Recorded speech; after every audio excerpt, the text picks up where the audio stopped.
اللہ وبرکاتہ۔ ہمارے ہاں عموماً رجب کے مہینے میں خاص نوافل، روزے اور صدقات کا اہتمام کیا جاتا ہے۔ یہ چیزیں جب ہم دیکھتے ہیں تو دل میں یہ خیال آتا ہے کہ ان کی دین میں کیا حیثیت ہے۔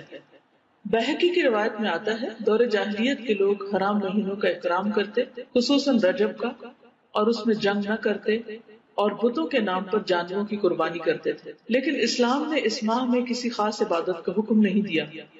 اب ہمیں کیا کرنا چاہیے اور کیا نہ کرنا چاہیے، اس کے لیے نفل عبادات کی روح کو سمجھنا ضروری ہے۔ بخاری کتاب الایمان میں ایک حدیث ہے کہ نجد سے ایک شخص نبی صلی اللہ علیہ وسلم کے پاس آیا اور اسلام کے بارے میں پوچھنے لگا۔ آپ نے فرمایا دن میں 5 نمازیں پڑھنا۔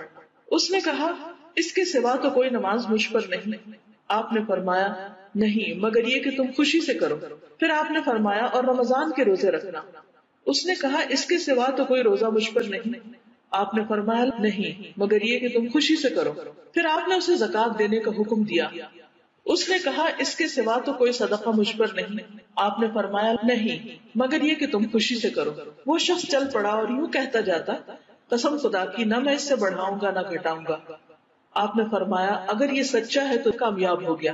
اس حدیث میں نبی صلی اللہ علیہ وسلم نے عبادات کے بارے میں یہ اصول دیا ہے کہ نماز، روزہ اور زکوٰۃ وغیرہ کی پابندی کی جائے۔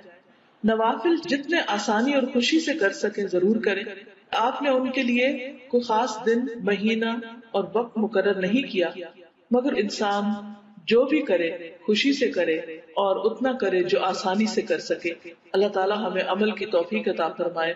السلام علیکم ورحمۃ اللہ وبرکاتہ۔